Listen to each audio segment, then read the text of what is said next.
Europe 1. La France bouge, la saga.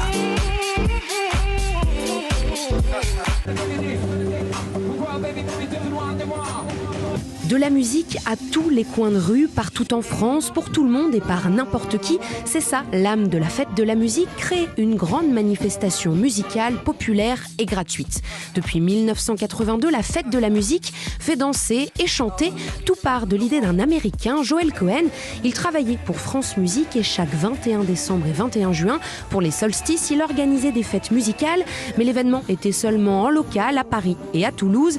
Et cette idée, Jack Lang, le ministre de la Culture de l'époque et son équipe vont la développer partout en France. C'est ce qu'il raconte en 1982 au micro européen de Yvan Léveille. Au fond, nous avons souhaité révéler aux Français à eux-mêmes, par eux-mêmes, qu'ils constituent une petite armée pacifique de 5 millions de musiciens, amateurs ou professionnels, dans ce pays que l'on disait rebelle à la musique.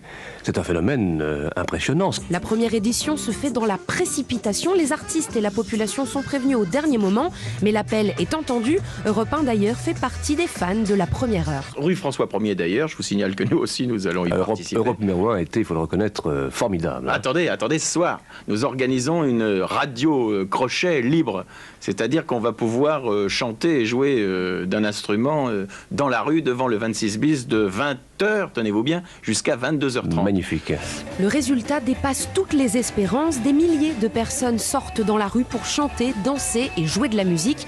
On trouve des concerts gratuits dans toutes les villes de France, comme on peut l'entendre dans un reportage de Jean-Bernard Cadier à Paris. C'était le 21 juin 1982. Boulevard Rochechouart, dans le 18e, un orchestre installé en pleine rue.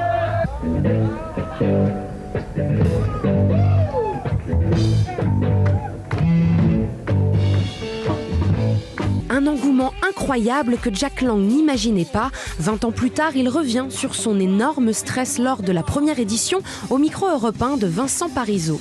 D'abord, je ne suis pas nostalgique du terrible trac que j'ai ressenti la première fois vers 6h du soir, me demandant si l'appel que nous lancions allait être entendu. Vous aviez peur de faire un bide? On craignait de faire un bide ou un flop monumental, et puis finalement, les gens ont répondu assez vite. La fête de la musique, c'est aussi le rendez-vous des musiciens professionnels, comme à Carcassonne en 2010, au micro européen de Steven Bellery.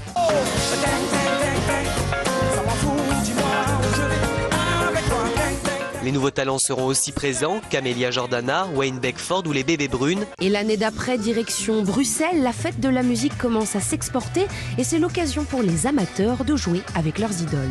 J'appréhendais quand même un peu, mais l'ambiance est quand même assez sympa. Et, une fête de la musique, forcément on partage la musique avec d'autres personnes et quand c'est des chanteurs connus et tout ça, c'est encore mieux.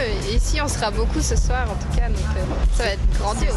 La fête de la musique est devenue un événement international. Plus de 120 pays sur les 5 continents fêtent la musique tous les 21 juin. Et après 2 éditions perturbées à cause de la crise sanitaire, en 2022, la fête de la musique souffle sa 40e bougie. Des milliers de concerts sont prévus dans le monde entier.